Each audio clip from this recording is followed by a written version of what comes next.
kita belajar tema 4, subtema 1, pembelajaran 2 tentang kewajiban dan hakku di rumah.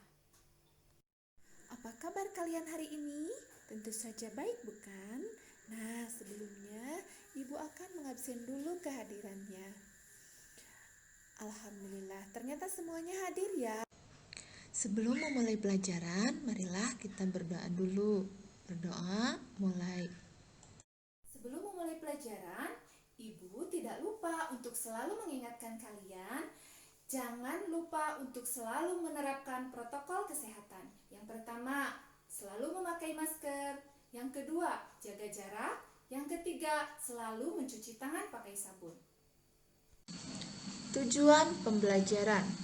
Melalui kegiatan penugasan, siswa mampu menunjukkan sikap tanggung jawab, disiplin, dan mandiri dengan baik. 2. Melalui kegiatan mengamati video, pengamatan di rumah, siswa mampu memutuskan kewajiban yang harus dilakukan sebagai anggota keluarga berkaitan dengan pakaian. 3. Melalui kegiatan mengamati video, pengamatan di rumah, siswa mampu memutuskan hak yang harus dilakukan sebagai anggota keluarga berkaitan dengan pakaian. 4. Melalui kegiatan penugasan, siswa mampu menceritakan pengalaman tentang pelaksanaan kewajiban dan hak sebagai anggota keluarga berkaitan dengan pakaian dengan percaya diri. 5. Melalui kegiatan mengamati gambar, siswa mampu memutuskan saran yang mungkin diberikan untuk penyelesaian masalah dengan tepat. 6. Melalui kegiatan penugasan, siswa mampu menuliskan saran penyelesaian masalah berkaitan dengan kewajiban dan hak pada keluarga. Nah, anak-anak, sebelumnya kita amati dulu video berikut ini. Setiap manusia memiliki hak dan kewajiban. Keduanya harus berjalan seimbang. Nah, kalian sebagai seorang siswa harus dapat menerapkan hak dan kewajibannya secara proporsional. Nah, sekarang kalian harus mengetahui dulu apa itu hak dan apa itu kewajiban. Hak adalah sesuatu yang didapatkan atau diterima seseorang jika telah melakukan serangkaian kegiatan. Sedangkan kewajiban adalah sesuatu yang harus dijalankan atau dilakukan oleh setiap manusia.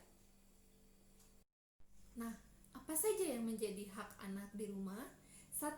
Berhak mendapat kasih sayang. 2. Berhak mendapat perhatian. 3. Berhak hidup layak. 4. Berhak mendapat perlindungan. 5. Berhak mendapat kebutuhan sandang, pangan, dan papan. 6. Berhak mendapat bimbingan belajar. 7. Berhak bermain dan berkreasi. Yang kedua, apa saja yang menjadi kewajiban anak di rumah? 1. Wajib berbakti kepada orang tua. 2. Wajib patuh kepada perintah orang tua. 3. Wajib menyayangi orang tua. 4. Wajib membantu orang tua. 5. Wajib belajar di rumah. 6. Wajib menyelesaikan tugas di rumah.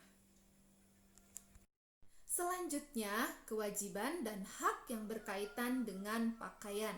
1. Hak untuk mendapatkan pakaian layak. 2. Hak untuk mendapatkan pakaian sesuai kebutuhan. Misalnya, pakaian seragam, pakaian olahraga, pakaian untuk bermain. Selanjutnya, kewajibannya. 1. Wajib bersyukur mendapatkan pakaian. 2. Wajib menggunakan pakaian dengan hati-hati. Ketiga, wajib menjaga pakaian, misalnya mencuci kalau kotor, menyetrika, dan melipat pakaian agar rapi. 4. Berpakaian yang sopan sesuai dengan aturan di lingkungan tempat tinggal kita. Anak-anak, sekarang bacalah teks berikut dengan nyaring. Sekarang kalian coba tuliskan hak dan kewajiban dalam berpakaian. Selanjutnya, manfaat pakaian bagi manusia secara umum. Menutupi aurat. Karena pakaian yang baik adalah pakaian yang dapat menutup aurat. Kedua, melindungi dari dingin dan panas. Ketiga, menghilangkan perbedaan antara manusia, laki-laki dan perempuan. Kalian sekarang sudah memahami tentang kewajiban dan hak tentang berpakaian, bukan? Sekarang ceritakan bagaimana pengalamanmu memelihara pakaian. Anak-anak, sekarang kita lanjut ke kalimat saran. Apa itu kalimat saran? Adakah dari kalian yang mengetahui? Selanjutnya, kita akan membahas tentang saran. Apa yang dimaksud dengan saran? Saran adalah sebuah solusi yang ditujukan untuk menyelesaikan masalah yang dihadapi. Saran harus bersifat membangun dan mendidik sesuai dengan permasalahan yang dibahas. Nah, bagaimana cara memberikan saran yang baik? Di antaranya, 1. Menggunakan bahasa yang sopan dan tidak menyinggung perasaan orang lain. Kedua, memberi alasan yang masuk akal pada saran yang dikemukakan. Ketiga, sesuai dengan masalah yang dibicarakan. Keempat, bahasa yang digunakan padat, singkat, dan jelas. Nah, anak-anak, kalimat saran biasanya menggunakan kata seharusnya, sebaiknya, dan hendaknya. Di sini ada contoh. Fitri, aku menyarankan sebaiknya kamu membuat tugas bagian ini saja. Terima kasih Dedi untuk sarannya. Nah, itulah contoh tadi untuk kalimat saran. Coba kalian amati permasalahan berikut ini.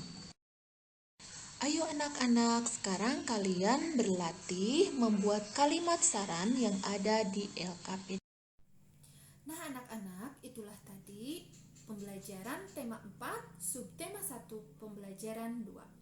Sampai jumpa anak-anak, tetap semangat belajar ya. Sebelum mengakhiri pelajaran, marilah kita ucapkan Alhamdulillahirobbilalamin.